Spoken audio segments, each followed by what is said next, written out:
So now guys, I'm here already in the middle of the city and this is my second time here in Saigon. The first place that I'm here in Saigon is their local food, especially the noodles. You will never disappointed for the price and for the taste.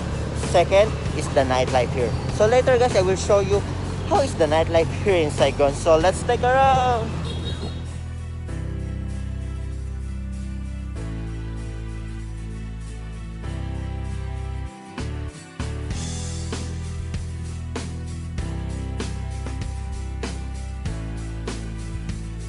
The saddest memories for me when I'm leaving Taiwan. Travel period from Taipei, Taiwan to Ho Chi Minh, Vietnam roughly around 150 minutes. Ho Chi Minh City has many hidden places that still need to be discovered by the travelers. The time zone in Vietnam is +7. Their currency they call Vietnam Dong. And now, welcome to Vietnam. So now guys, I just arrived here at Tan Son Nhat International Airport at Ho Chi Minh City. So let's get it on!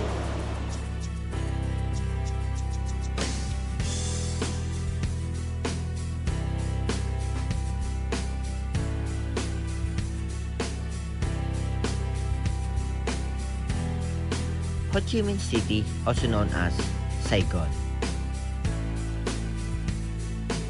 The largest city of Vietnam and therefore the first point of contact with this country for many travelers. Morning guys, now I'm going for my breakfast and after that I'm going to walk around to see the beautiful city of Ho Chi Minh. So, see ya.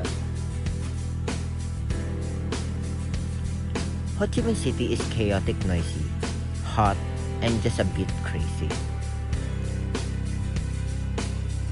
Breakfast time guys.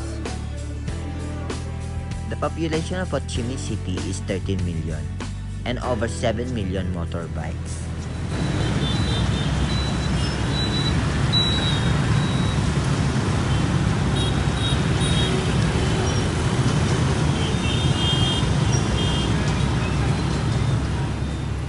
So guys, the number one transportation here in Vietnam is the motorbike. That's why just now I'm so scared how to cross the road. Oh my god. Saigon is huge and the sites are spread all over the city and its districts. If you are for the first time in Ho Chi Minh City, it is most probably overwhelming and you will need some tips on things to do in Ho Chi Minh City or for some activities around the city. I have been waiting to go back since I have left. I visited Saigon for the first time last August 2017. Now guys, I need just to follow them so I can cross the road also.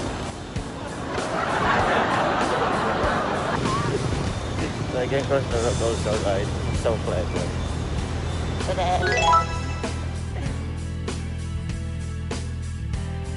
There's so many things to do in Saigon that I have yet to experience.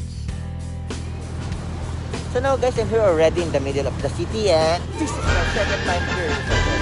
The first place that I'm here in Saigon is their local food, especially the noodles. You will never disappointed for the price and for the taste. Second is the nightlife here. So later guys, I will show you how is the nightlife here in Saigon. So let's take a around. So this is one of the famous and highest building here in Saigon.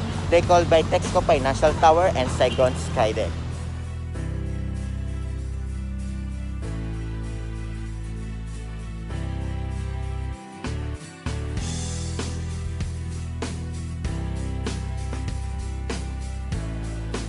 I want to show you one of the old buildings here in Saigon, and now they call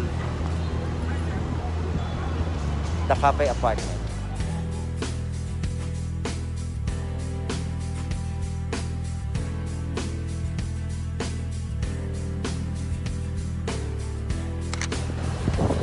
In this area guys, you can see a lot of tourist spots here.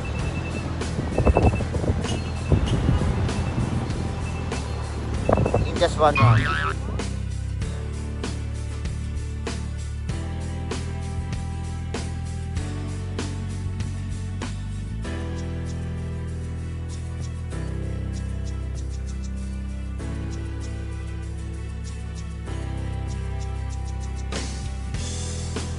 So guys, this building they called Saigon Sky Deck. One of the highest building here in Ho Chi Minh. Saigon is the kind of the city that takes you by surprise. You don't expect much from it, and yet you end up loving it. Its vibe, its positive energy, the sights, and the food will all draw you into it. And you will end up wanting to go back, just like it happened to me. And then the other side of this building they called Bitexco Financial Tower. I am pretty sure you will end up falling in love with Saigon the minute you lay foot in the city. As I have said, you will feel immediately captured by its energy. At some point in its history, Saigon was colonized by the French, who left a clear mark in the look of the city. One of the nicest things to do in Saigon is searching for example of the French colonial architecture. The Ho Chi Minh City Hall. All it takes to admire it is walking around. Examples of such architecture are scattered around the city. The Notre Dame Cathedral is one of the best kept buildings, not to mention one of the most important Ho Chi Minh City attractions. But make sure not to skip the Central Post Office and the National Theatre. They are all located in the area known as Dong Khoi. This butterfly souvenir shop is a nice place to buy some souvenirs here in Vietnam. Vietnamese food are delicious, and one of the top things to do in Ho Chi Minh is eating. Whether in the street or at a trendy restaurant, the choice of food in Saigon is incredible. Dong Khoi is a great place to get acquainted with Vietnamese cuisine.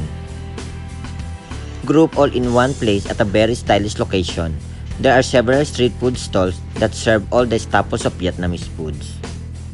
One of the best ways to get around the city is on a motorbike, not to mention riding is a lot of fun. This kind can be easily recognized by the fact that drivers are parked at the side of the street and they hold two helmets. Prices are super inconvenient, and it is a good way to admire the city from a different perspective, not to mention they beat the terrible traffic of the city. With 1 million people living there, Saigon is a great place for shopping, and it's packed with interesting markets. And indeed, one of the most fun things to do in Saigon is shopping. They are also a great way to observe a bit of local life. Xoài man or sticker rice is a popular Vietnamese street food in Saigon, especially common to eat in the morning for breakfast.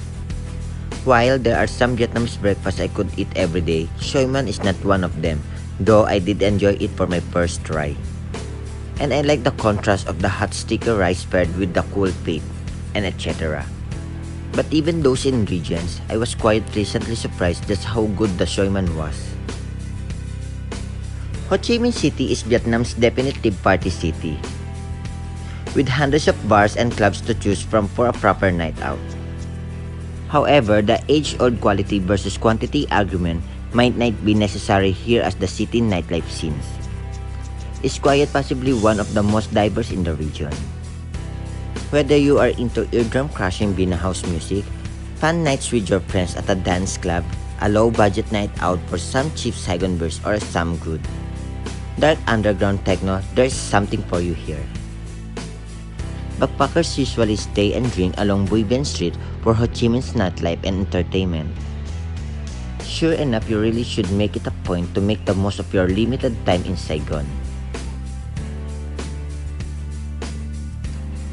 THI Bar is one of the most popular live music bar in backpacker area in Bui Bien Street.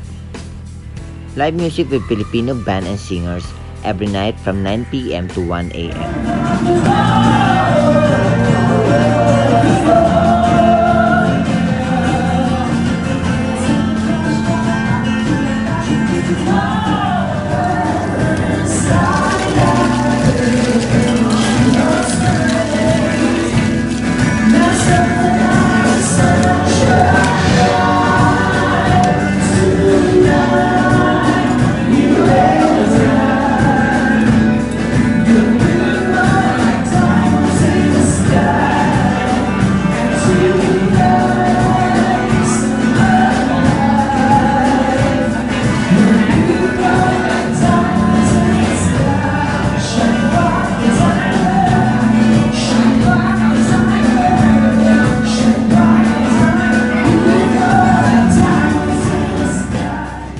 Happy hour every day from 5 p.m. to 9 p.m. Well guys, I think I was so drunk. Right here at THI, one of the famous bar here in Ho Chi Minh. The price is so good that's why I like this. Haha. Well guys, now I just changed my place and I feel so dizzy, but I need to eat this. I just order a lot then. I don't know how I can finish this one. So, see how.